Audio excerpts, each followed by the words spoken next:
Là, c'est la trêve. On a fini 11 matchs de championnat depuis le début de la saison. On a 8-3, on fait 5-0 à domicile, on fait 3-3 sur les matchs à l'extérieur et les 3 défaites sont contre les équipes du top 5. Donc on est satisfait du boulot qui a été fait à domicile, mais c'est sûr que sur les matchs à l'extérieur, on sait qu'on a encore une marge à devoir franchir pour pouvoir être plus haut dans le classement. On a manqué un petit peu de consistance sur les matchs à l'extérieur. Je pense notamment au premier match à l'extérieur, le premier gros match qui était Gravenchon. On n'a pas été, bon du tout dans le quatrième quart-temps. On prend 20 points dans le quatrième quart-temps. Le match de Val-de-Seine aussi, où pareil en quatrième quart-temps, je pense qu'il y avait beaucoup mieux à faire. Et là contre Calais, qui était le dernier match avant la trêve, où on prend 26-13 dans le premier quart-temps. Et on essaie de revenir, on perd beaucoup d'énergie sur le fait de revenir. Et finalement, on finit à -11, même si le match ne reflète pas forcément le -11. Mais c'est sûr que quand tu prends 13 points d'écart au premier quart-temps et que tu donnes autant de munitions à Calais, ça leur donne quand même beaucoup de chances de pouvoir prendre le match. Donc c'est vrai qu'on finit cette première partie de saison avec un petit goût amer. On doit se rendre compte qu'on n'a pas le choix. Et je le répète encore une fois, on n'a pas le choix de se donner à fond chaque match. De la première à la dernière minute. Donc c'est à nous de voir si on veut changer ou pas. Parce que dès qu'on change, on a vu qu'on pouvait matcher avec cette équipe-là. Même si elle était sur un nuage sur le tir. On ne peut pas avoir de miracle, les gars. Quand tu perds, et quand tu perds plusieurs fois, moi en tant que coach, je regarde d'abord moi ce que j'aurais pu faire de mieux, avant de parler des joueurs en disant t'as pas fait ci, t'as pas fait ça. Il y a une marge d'erreur que je peux combler. Et je pense qu'il y a des choses sur lesquelles je dois changer et que je dois activer dès la reprise pour pouvoir être plus performant. C'est difficile. C'est difficile, mais on va se relever. On va se relever. Là, on a la trêve qui arrive à point nommé. On va pouvoir recharger un petit peu les batteries, que ce soit physiquement ou mentalement, et repartir en janvier avec une mentalité plus conquérante. Et je répète, on n'a pas le choix d'être aussi conquérant. On n'a pas le choix. Parce que si moi j'augmente de 5% mon niveau, ça aura une influence sur l'équipe. Donc là, je ne m'estime pas être au top du top de ce que j'ai pu faire, de mes capacités. Donc il faut que moi j'arrive à 100%. Il faut que j'arrive à être ce coach-là, à être à 100% de ses capacités pour pouvoir encore diffuser un peu plus sur l'équipe. Donc oui, il y a des choses que je vais changer, je ne vais pas forcément dire là à quoi, mais il y a des choses que je vais changer pour être plus performant et que mon message passe encore mieux auprès des joueurs. Toi, tu crois à la montée? Ouais, Tu crois ouais, que ça va aller à Bercy, ça va gagner Bercy? ouais. Que ce soit la montée, que ce soit la Coupe de France, on a tout pour y arriver. Sur cette première phase, des points positifs et des points négatifs, ou plutôt des points améliorés, j'ai envie de dire. Mm. On commence avec Marco. Ouais. Marco, pour moi, c'est un peu un coach sur le terrain. C'est quelqu'un qui peut avoir une certaine autonomie sur le terrain pour pouvoir prendre des décisions. Ouais, bien sûr, je pense que je suis un appui pour Mike, mais je pense qu'on peut faire encore beaucoup mieux. Je pense qu'en termes de communication pendant les matchs, il faut qu'on apprenne encore à plus se parler. Je trouve qu'on a un plan de jeu et que pendant le match, des fois, il faudrait que lui et moi, on se consulte ou que moi, j'aille vers lui ou que lui vienne vers moi parce que moi, je suis dans l'action, donc des fois, je zappe complètement. Mais qu'on ait plus de communication sur le ressenti à l'instant T.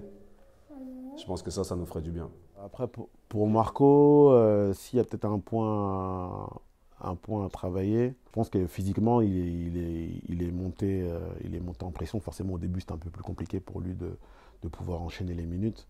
Donc, on va dire qu'il est en progrès physiquement pour pouvoir retrouver son meilleur niveau physique.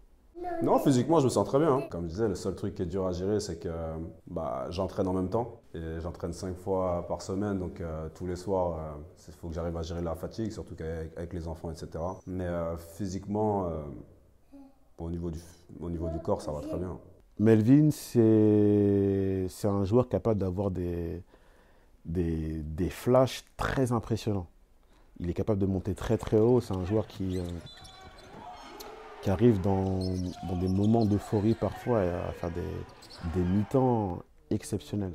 C'est vrai qu'on est une équipe où bah voilà, il y a pas mal de joueurs qui sont capables de jouer. Donc voilà, chacun a son moment, on va dire, dans les matchs ou même sur plusieurs matchs ou quoi. Mais moi, personnellement, ça va. Je sais qu'il faut que je fasse mieux en deuxième partie de saison. Pour lui, les choses qu'il doit travailler, c'est de pouvoir prendre encore plus de pouvoir sur l'équipe, d'avoir plus de leadership et aussi de mieux préparer ses matchs, parce que le talent est clairement là. Ouais, je pense avoir été un leader sur la plupart des matchs, où j'ai pu gérer le tempo, gérer un peu tout ce qui est extra basket aussi, mettre un petit coup de boost à un moment donné quand il fallait besoin, quand il y avait besoin. Et je pense qu'il faut que je le fasse encore plus sur la deuxième phase, mais on travaille sur ça avec Mike, avec Marco, Mo, qui me donne pas mal de conseils sur ça. François, il a cette capacité de pouvoir sortir une grosse dose d'énergie.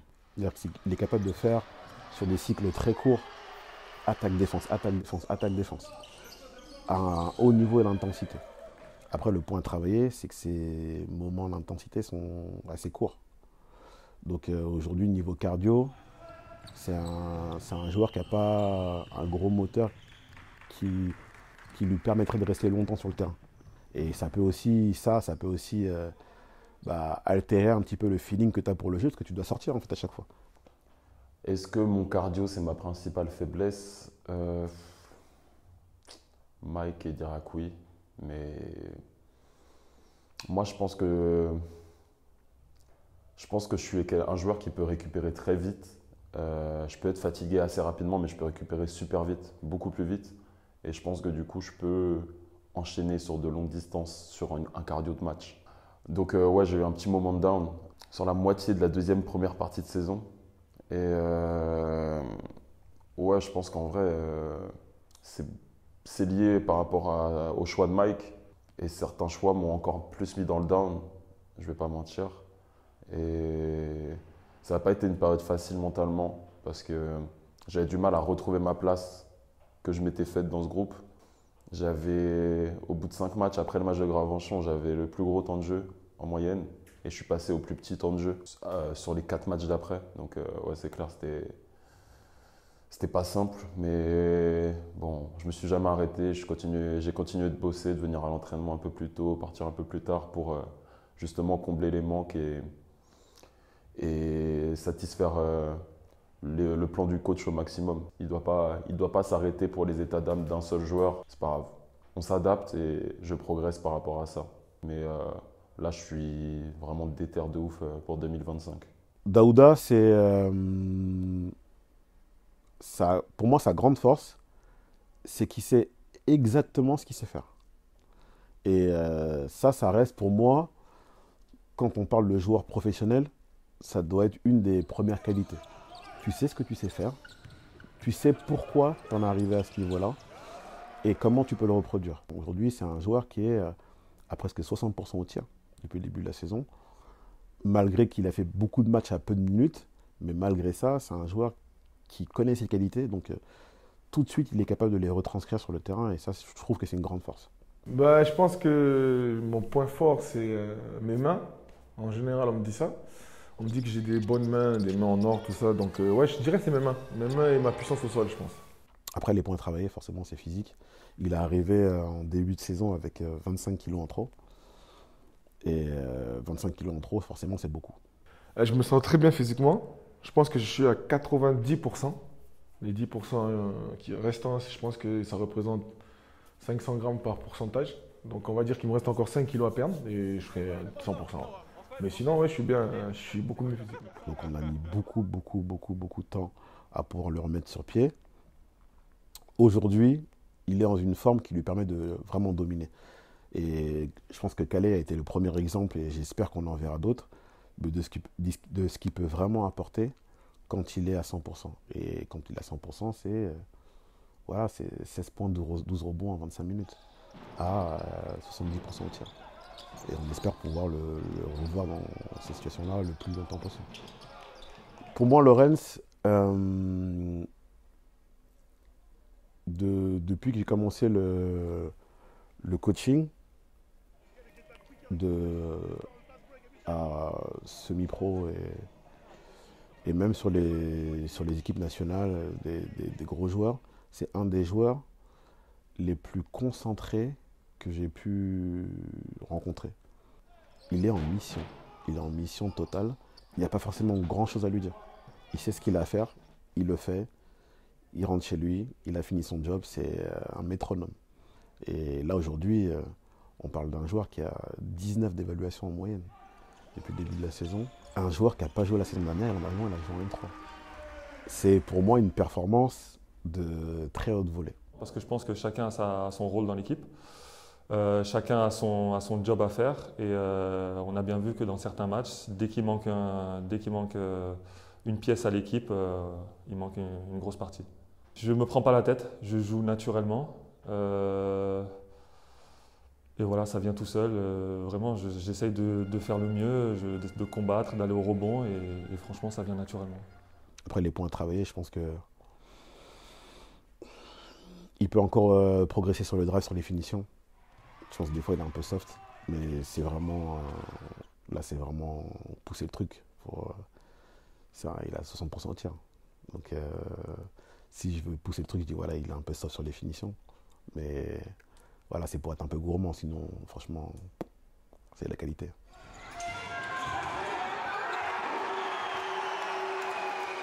Alors l'histoire d'André par rapport à sa licence, forcément maintenant qu'il est comme muté, on a 5 mutés, donc ça met tout le monde dans une position inconfortable. Lui le premier, parce que c'est pas nous les plus à plaindre, je pense que c'est lui qui a loupé plusieurs matchs depuis le début de la saison à cause de ça, sinon il était en pleine forme physique.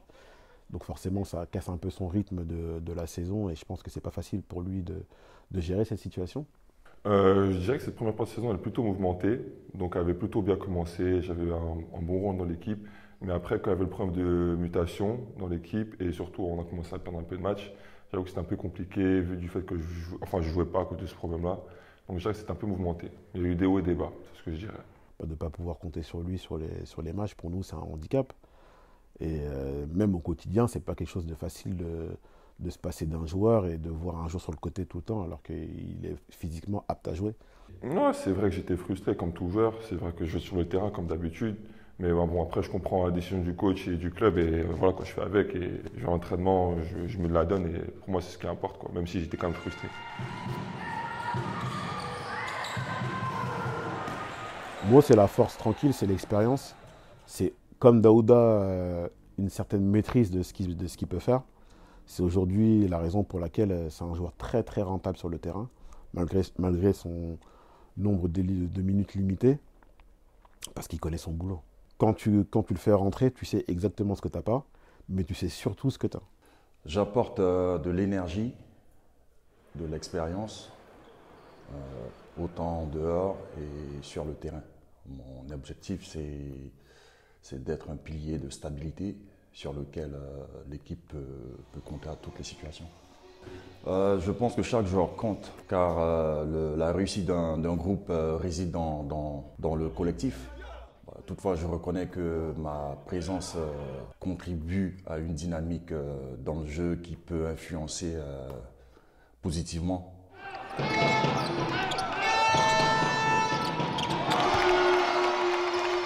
Azaya, c'est un peu le joker. On pourrait croire que c'est un défaut alors que c'est une qualité. Il a cette qualité-là de ne pas énormément réfléchir, de jouer beaucoup à l'instinct. Alors c'est sûr que ça demande un vrai cadre extérieur pour qu'il puisse s'exprimer. Mais par contre, une fois que le cadre il est posé, une fois qu'il sait exactement ce qu'il peut faire et pas faire, en termes de talent, il y a quand même client.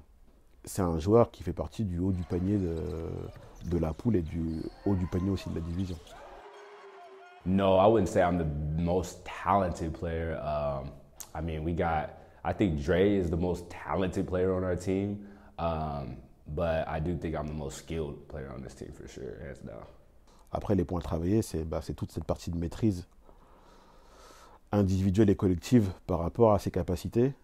Donc des fois, on peut avoir la sensation qu'il en fait un petit peu trop. Mais voilà, tu sais qu'avec des joueurs comme ça, tu prends un petit peu le package complet, quoi. Tu peux pas dire que tu prends une partie et pas l'autre. Tu essayes de pouvoir le faire évoluer sur ça, mais forcément, quand c'est un joueur d'instinct, ça vient pas aussi vite que ça. I think with my talent and with my skills, there could be times where I maybe over dribble or maybe I didn't take the right shot or anything like that. But I think that's what comes with having a player like me. I can make tough shots. I could take the big shot, and I will make the big shots. And I'm very confident in my game and what I can do. Matteo, son point fort, c'est, je dirais, sa capacité à être dans le défi. Moi, c'est Matteo Coé, j'ai 21 ans, je suis poste 3 au Spartiate de Cergy et aujourd'hui, le 4 janvier, je quitte le club.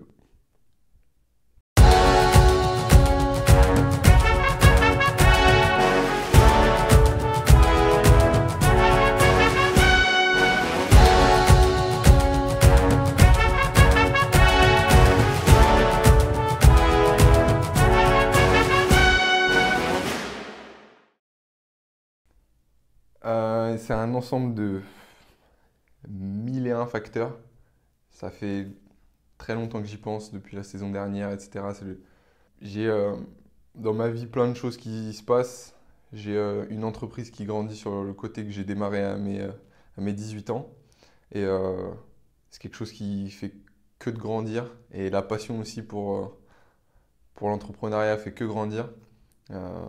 Et qui éteint petit à petit les joies du basket, la passion du basket et qui fait que plus les jours y passent, moins tu as envie d'aller à la salle, moins tu trouves le pourquoi tu as envie d'y aller. Et ouais, je pense que c'est vraiment une question de plaisir et de ressenti. Parce qu'au-delà de ça, j'ai tout pour être heureux ici. Si j'avais rien à côté, je pense que la question ne se poserait pas. Mais non, franchement, j'ai tout pour être heureux. C'est que de moi, il n'y a pas eu aucun. Le club a été un peu choqué, etc. Donc, non, c'est vraiment ma décision. C'est d'abord humain avant sportif. Et un joueur qui ne se sent pas bien à un endroit dans une situation et qui peut retrouver une situation dans laquelle il se sent mieux, je pense d'abord à ça en premier. Donc, en vrai, bien. Et aussi bien parce que je savais qu'avec le départ de Matteo, Dre pouvait jouer sur tous les matchs. Et moi, c'est quelque chose qui me pesait aussi, de ne pas pouvoir faire jouer Dre à tous les matchs. Et là, je savais qu'il n'y avait plus cette équation dans la tête et que Dre savait qu'il allait pouvoir jouer tous les week-ends. Donc pour moi, forcément, j'ai pensé d'abord au bien de Matteo humainement et d'abord au bien de Dre sportivement. Donc si tu me demandes comment je me suis senti, sur le coup, bien. On s'est retrouvé avec 5 mutés. Et du coup, le club nous a dit qu'on allait avoir une sorte de rotation avec les mutés. Donc moi, je suis dans les mutés. Il n'y a vraiment jamais eu de rotation. Ça a toujours été la même personne qui a été mise sur le côté, donc qui a été André. Et je pense que il y a un petit pourcentage. Ce serait pas la vérité de dire que c'est un gros pourcentage, mais il y a un petit pourcentage qui m'a conforté dans ma décision d'arrêter parce que il y avait un gars qui venait à l'entraînement tous les jours. Mais un dalleux, il avait la dalle de jouer. Il n'avait même pas l'occasion de jouer. Et tu avais moi qui me sentais pas vraiment à 100% dans le projet. J'avais plus réellement l'envie de venir au basket. Et c'était complètement égoïste de continuer à jouer sans avoir l'envie quand tu as un mec qui a la dalle comme ça et qui continue de jouer. Je l'ai vécu un peu à Rouen où j'étais le jeune qui avait les crocs. Et tu avais des pros qui étaient plus installés. J'avais le sentiment d'être meilleur qu'eux, etc. Je m'entraînais mieux qu'eux. Je les bossais à l'entraînement. Mais je jouais pas. Donc ouais, ça a pesé un peu dans la décision. Et en vrai, c'est un peu les aléas d'une saison, je pense. Est-ce que l'annonce, ça vous a surpris? Personnellement, oui. Parce que on sort d'une trêve. Donc s'il avait annoncé à la trêve, ça m'aurait moins surpris. Mais le fait de l'annoncer en sortie de trêve, je me suis demandé pourquoi pas pendant la trêve. Parce qu'il ne s'est rien passé de nouveau après la trêve. Donc je pense que c'est le timing qui nous a surpris. Après, Après, c'est lui qui fait ses estimations. Et c'est vrai que ce soit moi ou que ce soit les joueurs, c'est compliqué de penser à autre chose que ce qui se passe sur le terrain et ce qui se passe dans le club. Donc, personne ne s'est vraiment focus sur un seul joueur. Donc, c'est vraiment sa décision à lui. On la respecte. Donc, Au début de l'année, je suis parti en équipe de France. Du coup, j'ai raté pas mal de temps avec l'équipe et surtout les premiers instants avec l'équipe. Du coup, je pense que ça a joué beaucoup. Il y a aussi le fait que je suis revenu, j'étais blessé, je me suis blessé à la Coupe du Monde de 3-3. Je pense que j'ai raté pas mal de moments comme ça et du coup, je pense que ça m'a mis pas à l'écart du groupe, mais en tout cas, moi, dans mon ressenti, j'étais pas, on va dire, intégré à 100%. C'est un truc tout simple. Ma place dans le vestiaire, c'est la place vraiment dans le coin du vestiaire. Et j'ai jamais été en retrait dans une équipe. J'ai toujours été le mec qui va se moquer de tout le monde. Tous mes anciens coéquipiers pourront le dire. Je suis très moqueur, je rigole beaucoup et tout. Et cette année, j'hésitais à me moquer, j'hésitais à rigoler, etc. Donc je pense que c'est un symptôme qui prouve que bah, voilà, je n'étais pas non plus intégré à 100% quoi, dans le truc. Le départ de Matteo, ben, je l'ai appris comme tout le monde, dans le groupe WhatsApp. Donc voilà, hein, comme je dis, on ne fait pas du basket pour être malheureux. S'il ne se sentait pas bien ici et que voilà, son bonheur c'était ailleurs en faisant autre chose ou quoi, ben, bonne continuation à lui. On lui souhaite le meilleur. Et puis nous, on avance avec les gens qui sont là. Maintenant, c'est sûr qu'il s'est engagé dans un projet, il ne le finit pas. Alors si c'est mieux pour lui, encore une fois, ben, on lui souhaite le meilleur. Maintenant, on a tout ce qu'il faut. On a André qui ne jouait pas aussi par rapport à cette concurrence des mutés, là, qui va pouvoir jouer et qui mérite de jouer. Donc, au final, voilà, hein, ça permet à André d'être heureux de pouvoir être sur le terrain. Matteo faire ses projets à côté, être heureux. Donc, voilà, tout est bénef. Est-ce que j'ai le sentiment d'abandonner l'équipe? Eh ben, c'est une super bonne question. J'ai eu plein de pour et de contre la décision d'arrêter. Le vrai contre, c'était ça. C'était vraiment avoir le sentiment d'abandonner le projet, d'un peu un sentiment de lâcheté. Tu vois. Et après, je me suis dit, faut pas que le basket, ça rentre dans ta tête autant que c'est en train de le rentrer actuellement. C'est-à-dire que voilà, je commençais à mal dormir. Je commençais à avoir des boutons. Un truc de ouf, je commençais à avoir des boutons. J'avais plus envie de venir à l'entraînement et tout. Et tout le monde à l'entraînement, vous pouvez le voir, je partais vite de l'entraînement. En fait, j'avais plein de symptômes. Même moi, je m'en rendais pas trop compte. Mais au final, maintenant, après avoir pris cette décision, je me dis, mais ouais, mais ça te ressemble pas du tout, tu vois. Et donc, est-ce que j'ai le sentiment d'avoir abandonné l'équipe? Ouais, j'ai le sentiment d'abandonner l'équipe parce que bah, factuellement, je l'abandonne. Ce qui fait encore plus chier, c'est que là, l'équipe, on est, je crois, avec le point de pénalité, on est 5e, je crois. Et je me dis, si tu avais été premier avec eux, etc., est-ce que tu aurais abandonné pareil l'équipe et tout? Je pense que ça aurait été la même chose. Qu'on soit premier, dernier ou 5e, c'est la même chose. Je pense que c'est pas vraiment ça. Je pense que c'est juste. Ouais, c'est une question de santé mentale. Mais ouais, franchement, j'ai quand même le sentiment de. C'est un sentiment, ouais, un peu, tu te sens comme un lâche un peu. Tu lâches le bateau un peu. bah déjà, moi, je trouve que j'ai du respect pour lui parce que c'est vrai que c'est pas une décision facile de pouvoir annoncer son départ en milieu de la saison. Lui, il sentait qu'il allait amener de la négativité et qu'il ne voulait pas impacter le groupe sur ça. Donc il a préféré partir avant. Donc c'est quelque chose que j'ai respecté. Et c'est vrai que bah, la discussion, même si on parle d'un départ, elle était vraiment positive parce qu'il m'a demandé ce que je pensais par rapport à ça. On a parlé aussi de quand moi j'ai arrêté le basket. Et je pense que ça a donné le bon ton pour qu'il puisse partir sans avoir trop de poids sur la tête. Ma relation avec Mike, c'était. Il n'y avait pas vraiment de relation. On n'a pas eu d'échange. Mais quand je dis pas d'échange, c'est vraiment on a eu aucune discussion. Factuellement, on n'a eu aucune discussion depuis le début de l'année. On en a eu une il y a 2 semaines avant la trêve. On a parlé pendant 1h30 de plein de choses, de pourquoi j'avais le sentiment que ça n'allait pas pour moi, ce que je voyais en termes de coaching que je trouvais qu'il n'allait pas trop, etc. Et en vrai, à cette discussion-là, j'ai découvert une personne que je connaissais pas en fait, parce que j'avais jamais parlé avec lui. Et franchement, humainement, un gars franchement au top. j'ai pas vraiment eu de relation avec, mais franchement, de ce que j'ai découvert, et là j'ai eu une discussion aujourd'hui pour lui annoncer que je partais. Franchement, un vrai gars. Un vrai gars, donc non, je lui souhaite le bonheur aussi en vrai. Non.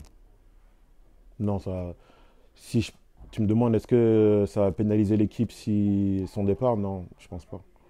Je pense pas pour une bonne raison simple, c'est que on a déjà joué sans lui, on a fait 12 matchs depuis le début de la saison, il y en a 6 qui ont été joués sans lui. Et on a vu ce qu'on était capable de faire pendant ces moments-là. Donc c'est pas une question que ni moi ni les joueurs se sont posés au moment du départ.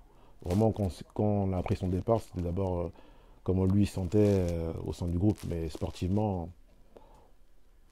ni moi ni les joueurs, on s'est sentis impactés dans le sens où on va moins bien jouer. Non, il y a des super joueurs dans l'équipe et des joueurs qui peuvent jouer, des joueurs qui ont joué avant d'arriver à Cergy, qui était déjà très fort.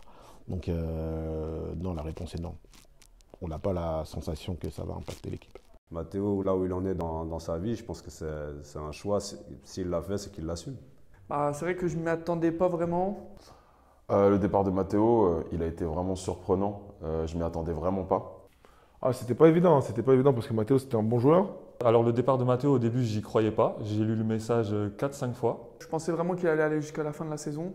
Il a voulu partir, il part, c'est tout. Moi, je peux pas. Il a d'autres choix de carrière. C'est un peu dur parce que c'était quand même une grosse pièce dans notre équipe, un très gros scoreur.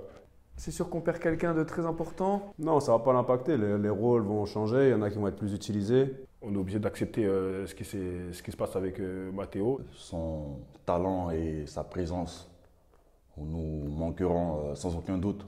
Ça permet de remettre André dans la boucle. Derrière, ça puisse aussi aider un peu Dre à être récompensé par rapport aux efforts qu'il fournit pendant la saison. C'est aussi une opportunité pour l'équipe de se réinventer. C'est pas à nous de juger ses raisons et qu'il faut qu'il fasse ce qui est mieux pour lui. Il a pris la meilleure décision pour lui et pour nous, donc je respecte son choix. En tout cas, nous, on le soutiendra, quoi qu'il arrive. C'est tout le courage quoi, et que de la réussite. On lui souhaite le meilleur pour ce qu'il a à venir, mais pour nous, on doit continuer à travailler. J'ai 21 ans, là j'ai la situation que chaque mec de 21 ans, on m'envie à être payé à jouer au basket 3 heures par jour. Mais qu'est-ce que tu demandes de plus? T'es logé, t'es nourri, il y a tout pour toi. Donc en fait, il y a plein de gens qui ne comprendront pas cette décision. Et je ne cherche pas à ce que les gens la comprennent. Et même si dans 2 ans, ou même si dans 6 mois, j'ai envie de reprendre le basket, je peux reprendre le basket. Et je sais que si un jour je reprends, ben, je saurais que voilà, le basket, il faut que je continue. Je ne peux pas arrêter. J'aurais testé d'arrêter. Donc cette décision, je l'ai annoncée en premier à mes parents, du coup, forcément.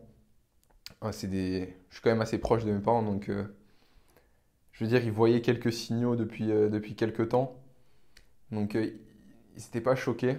Après, j'ai annoncé du coup à Manu, du coup, qui est le GM de Cergy en premier.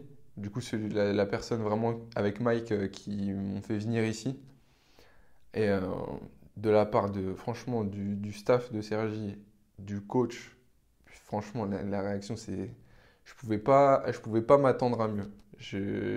J'imaginais même pas que ça allait aussi bien se passer. Et du coup aussi, je l'ai annoncé aux coéquipiers en dernier. Et ouais, le message quand tu l'envoies, ça fait bizarre. Parce que, putain, tu te dis, Ok, là, c'était Donc là, le dernier match de basket amical, sans le savoir, en fait, c'était peut-être le dernier match de basket de ma vie. Mais bon, ça, j'ai pas envie d'en parler tout de suite. Yeah, Matteo leaving the team was kind of hard for me because I felt like we needed him, and I felt like we failed him as like teammates. I think the moments when he was low and down, that was a time where us as teammates were supposed to build him up and pick him up, and I think that we failed doing that for him. I think him quitting is literally a reflection of us, and I think we need, as a team, as a club, needs to look ourselves in the mirror and know that even a big player like Matteo, it could have been anybody, but I think anybody leaving the club because they feel like they're not having a good season or they feel like, you know, their mind and mental's not into it, that's the time for us to, as a team, to come together and help him. Help him and not tear him down in those moments and pick him up and, stick by us. So, I mean, we're a team. We have to stay together. And I believe in family and team, and I don't like when we break apart like that. So I wish he didn't leave, but I wish him the luck, and I love him. Est-ce que ça m'affecte de manière émotionnelle? C'est au plus haut point. Je peux pas... C'est un truc que je joue depuis que j'ai 8 ans. J'avais des photos de moi quand j'étais petit, j'avais des posters partout dans ma chambre, je voulais être pro, quoi. Donc ouais, arrêter le basket, c'est un truc de fou. En fait, j'arrive pas à le réaliser. Et ouais, c'est pas une décision qui est facile, hein. Mais non, je me suis dit, vas-y, c'est un peu vulgaire, mais porte tes couilles, fais-le, quoi. Et ouais, non, mais c'est un truc émotionnellement, il y a pas idée. C'est là, hier, quand je l'ai annoncé, j'étais pas bien. J'ai pas dormi. C'est un truc, ça te touche de fou, quoi. Là, on est dimanche soir, très tard. Et demain, du coup, lundi, entraînement à 10h. Donc, je vais aller voir les gars, je vais aller voir l'équipe. Je vais aller récupérer mes affaires au vestiaire et je vais aller leur dire au revoir. Tu dois aller voir tous les gars, tu dois aller leur dire au revoir. Tu sais même pas si tu vas les revoir. Donc, ouais, voilà, je vais aller leur dire au revoir demain, mais vraiment en mode tranquille. J'ai déjà dit que je partais et tout, donc en vrai, juste, j'espère que vous allez faire une vraie saison. J'espère que vous allez tout gagner. Franchement, quand j'ai dit au revoir à Mike et tout, je kifferais venir vous voir sur un match potentiel de montée, un Bercy ou quoi. Je kifferais. Et ouais, franchement, vous êtes tous des bonnes personnes. J'ai juste kiffé mon année. J'ai juste pas trop kiffé mon année. Mais rien de très grave. Moi, j'ai d'autres aventures qui s'ouvrent et je pense que ça va être cool aussi. Donc ouais, en vrai, je souhaite juste une bonne saison. Donc, voilà, je déménage mercredi, donc si vous voulez qu'on mange un truc ensemble avant ou quoi que ce soit, on peut faire ça. Si j'ai un truc à rajouter, c'est un merci énorme au club de Cergy.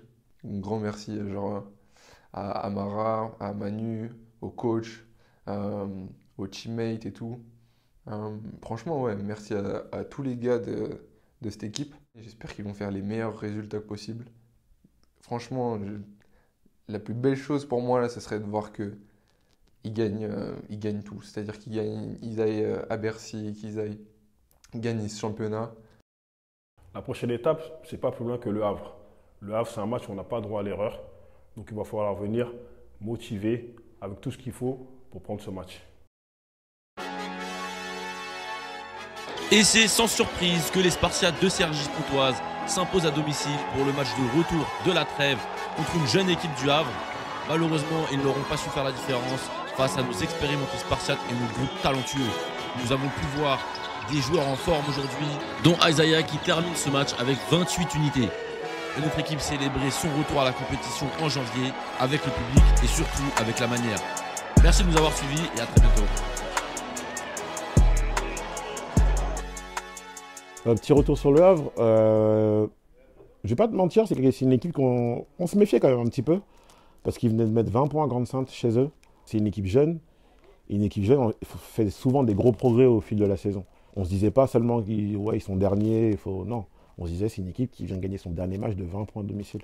Donc on l'a pris au sérieux. Et je pense que c'est parce qu'on l'a pris au sérieux qu'on a pu faire un écart aussi conséquent. Donc on était très concentrés, très appliqués. Et je pense que ça s'est vu au fil du match. Le défenseur du match, alors franchement, c'est très compliqué de faire un défenseur du match quand on a fait un match à 50 points où tout le monde a bien défendu. Mais je voulais récompenser l'activité défensive de monsieur François Couillot.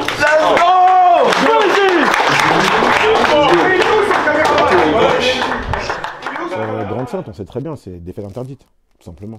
Défaite interdite. On doit aller là-bas avec un esprit commando. On sait qu'ils sont à 90 points de moyenne chez eux, qui sont à 4 victoires et 2 défaites à domicile.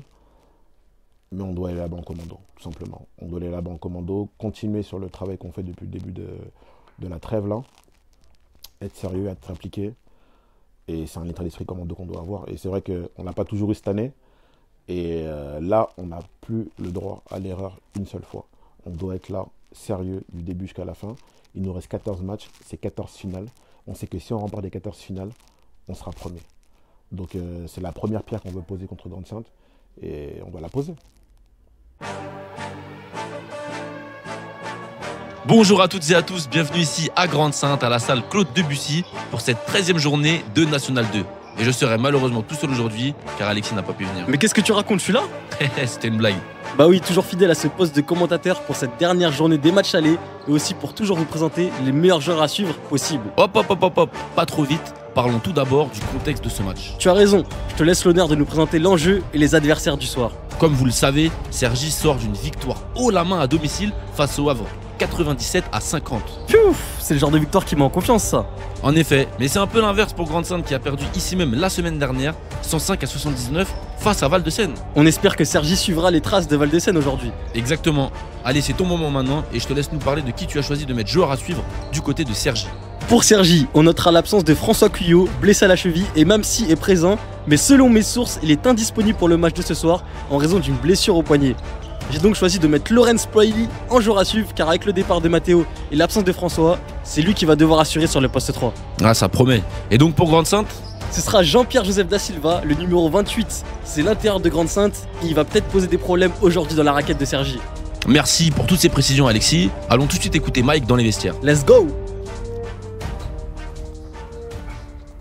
On rappelle le contexte du match. On joue une équipe qui a 4-2 à domicile, à 90 points de moyenne à domicile. Clairement, l'objectif, il est défensif. Là, vous voyez sur le tableau, il n'y a rien sur l'attaque. Parce que je sais que si on fait ça, on remplira ça. Si on remplit ça, on gagne le match. C'est 5 joueurs au box-out. 5 joueurs au box-out. Parce que si on récupère le rebond, ils sont très faibles sur le repli défensif. Je répète, en attaque, j'ai rien à dire. On sait très bien ce qu'on a à faire. Défensivement, si on les limite à 15 points par carton, on gagne ce match. Let's go les gars. Allez les gars, let's go. Et si on peut faire plus, on fait même plus que ça. Ok? Allez les gars. Spartiate! Oh. J'espère que les mots du coach ont été clairs et assimilés par tout le monde. Ne perdons pas de temps, le match est sur le point de commencer et on va découvrir dans quel mood sont les joueurs de Cergy. Et c'est parti, le premier ballon sera pour les Spartiates, pour Melvin Aitalia plus précisément. Cergy fait tourner la balle car Grande-Synthe a directement commencé ce match en zone. Je pense que le coach Mike les a préparés à ça avant. Et oui, avec la bonne passe pour Daouda dans la raquette qui n'a plus qu'à finir pour les premiers points du match. La balle qui ressort sur Benjamin Magnier qui va prendre le pick and roll. Il va se lever directement après, attention. Ça tombe dedans pour Grande-Synthe. On doit pouvoir empêcher ce genre de tir. Mo qui a la balle au poste, il la ressort pour Azaya. Extra passe directement pour Lorenz. Il est tout seul, c'est dedans. T'as raison Alexis, monsieur propre. El Señor Limpio. Quoi, mais qu'est-ce que tu racontes gros? Bah monsieur propre en espagnol gros. C'est la fin de son premier quart-temps et Cergy mène 24-19. Cergy n'est pour l'instant pas tombé dans le piège de Grande-Synthe, mais allons tout de suite voir ce que nous réserve ce deuxième quart-temps. Ça repart très vite avec Melvin qui perd pas de temps pour la donner à Azaya. Attention, retour du défenseur. N1. Cergy creuse son avance, ça fait 29-21. Attention parce que ça part vite dans l'autre sens. Décidément ce match va... Oh, le alley-oop de Grande-Synthe. J'étais justement en train de dire que décidément ce match va dans tous les sens. Mike prend directement un temps mort pour essayer de garder le contrôle sur le match. Marco qui décale pour Lorenz. Et directement dans le corner pour Azaya. Bang, bang, bang, juste avant la mi-temps pour l'Américain, pour repasser devant 49-48. Alexis, ne perdons pas de temps et allons voir ce qui se dit dans les vestiaires des Spartiates. Là, on se casse les couilles. On était à plus 10, on fait n'importe quoi, ils reviennent. On va se mettre en difficulté tout seul. Ce matin, on a tout pour le gagner, easy. Juste en respectant les choses. Donc venons, on le fait. On n'a que ça à faire. Que ça. On ne demande pas plus, on ne demande pas des trucs incroyables. On demande juste de sprinter en défense. Je peux vous demander ça quand même ou pas? Un seul truc. Revenez en défense. Revenez en putain de défense. C'est bon pour tout le monde? Let's go. Allez, Arrêtez de faire des paris en défense, les gros. Arrêtez de faire des paris en défense. On sort sur tout le monde, on défend dur sur tout le monde. On triche. Marcel! Les joueurs avaient des choses à se dire, Lucas. Oui, effectivement, Alexis est seulement plus 1 et 48 points encaissés en une mi-temps. Il y a forcément des choses à se dire. Tu as tout à fait raison. Passons tout de suite au troisième quart-temps. Let's go! Da Silva, le joueur à suivre au poste bas qui fait face à Mokone. Il va le jouer. Il s'arrête, c'est bien défendu. Oh, le fade away, ça tombe dedans, c'est indéfendable ça. Da Silva qui décale dans le corner. Il se lève direct à 3 points. C'est dedans. Grande-Synthe a 2 possessions d'avance et on arrive à la fin du troisième quart-temps. Marco qui intercepte la balle pour la donner directement à Zaya qui est parti dans la contre-attaque. Il va y aller encore main gauche, c'est une certitude. La spéciale. Et non, il termine main droite. Belle finition, c'est très bien joué. Sergi s'en sort bien après ce troisième quart-temps. 74-70 pour eux avant d'entamer ce quatrième. On va avoir droit à une fin de match serrée une fois de plus avec Sergi. Isaiah qui donne la balle à Lorenz. Il y a la main chaude ce soir. C'est bon ça, et ça donne 7 points d'avance à Sergi. 77-70. Attention, parce que Grande-Sainte a recollé, il n'y a plus que 3 points d'avance pour Sergi. Melvin qui trouve Mokone au poste haut. Ça tombe dedans et ça fait 81-76 pour Sergi. De l'autre côté, pour Grande-Sainte, ça joue au poste, il va ressortir la balle. À 3 points, catch and shoot et ça tombe dedans. 81-79 pour Sergi. Ce sera chaud jusqu'à la fin. Il reste un peu moins de 6 minutes. Interception de Mokone l'intérieur. Marco Pelin qui remonte la balle à toute vitesse. À qui va-t-il donner la balle? Il rentre dans la raquette et aïe aïe aïe aïe, qu'est-ce qui se passe? Il se tient la cuisse, il est blessé. Espérons que ça soit pas trop grave pour lui. Ça fait maintenant plus de 2 minutes qu'aucune des deux équipes n'a marqué de points et il reste 1 minute 22. Il y aura une touche fond pour Grande-Sainte. À qui va-t-il donner la balle? À l'intérieur. Il faute Mokone, il le passe. Et il obtient la faute. Ça fera 2 lancers francs à suivre. Le premier lancé, il tombe dedans. Et le second aussi. 86-83, toujours pour Sergi. Il reste maintenant 20 secondes et Sergi a +3 avec seulement 14 secondes de possession. Melvin Natalia à la remise en jeu. Personne n'arrive à se démarquer, c'est chaud. C'est pour Alpha qui la réceptionne mal. Et c'est sorti, balle à Sergi encore. Non, les arbitres vont se concerter pour prendre leur décision. Et la balle sera finalement rendue à Grande-Sainte. La perte de balle qui fait mal. Et la dernière chance pour Grande-Sainte de revenir dans ce match. Lorenz en défense. Il va prendre le tir à 3 points. Lorenz qui conteste sans sauter. Ça tombe pas dedans et le rebond pour Isaiah. Il faut faire faute rapidement. Et c'est fait rapidement sur Zey. 2 lancers seront donc à suivre pour le numéro 1 de Sergi. Le premier, il est loupé. Attention, va falloir mettre le second. C'est pas dans ses habitudes. Et c'est dedans pour le deuxième, 87-83 pour Sergi. Dernier ballon pour Grande-Sainte qui n'a pas trop d'options à -4 et avec moins de 3 secondes sur la pendule. Et c'est fini, et c'est une victoire de Sergi dans la douleur ce soir. C'est vrai, mais on verra si la semaine prochaine ils pourront se reprendre. On a beau tout préparer en défense, faire toutes ces choses-là. Les gars, la première chose, c'est de tenir un duel et de donner les premières aides. Nous, je trouve qu'on se prend pour une équipe qui joue dur. Mais la réalité, c'est que je trouve que par moment, on fait semblant. On défend l'homme, le mec il nous prend en drive. Déjà, ça, c'est une erreur. Deuxième chose, le gars qui vient en aide, souvent, il vient en aide parce qu'on lui demande de venir en aide. Il vient pas pour dégommer le mec. C'est ça, jouer dur de temps en temps, rentrer dans le cas, le faire sortir du match. C'est là où on sera une équipe tough. Là, je trouve qu'on est là, on fait parce qu'on nous demande. Mais on ne fait pas pour être vraiment une équipe qui joue dur et qui compte sur sa défense pour gagner. Je trouve qu'on joue encore les matchs en pensant que c'est l'attaque qui nous fait gagner. Et sur ça, même ici, on se met en galère. Pour le meilleur défenseur du match, je demandais à une personne qui ne peut pas vraiment bien se lever, de se lever s'il vous plaît, Marc-Antoine Pelin.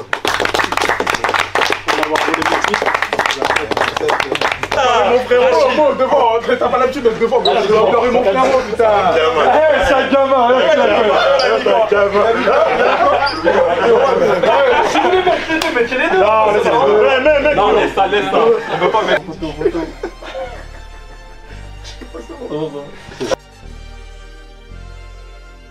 Et franchement les gars, un grand merci à Lucas et Alexis de Reportage Gradin qui nous ont suivis toute l'année dans les moments durs comme actuellement, les moments qui vont être plus joyeux. Franchement des gars en or au-delà du travail qu'ils font. Donc franchement un gros big up à eux, vraiment. Cette année je joue à Sergi et c'est sûrement ma dernière année. Qu'André en pétard. Je vais tout dunker aujourd'hui. Le meilleur défenseur de la soirée.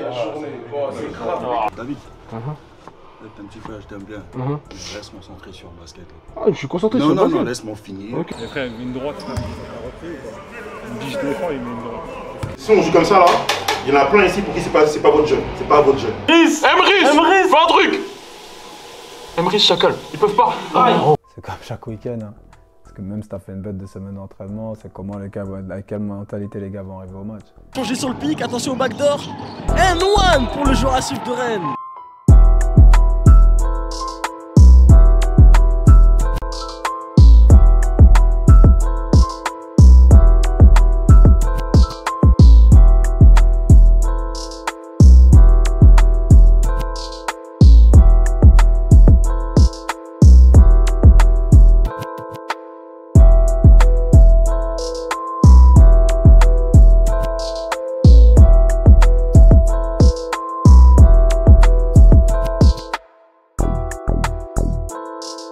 You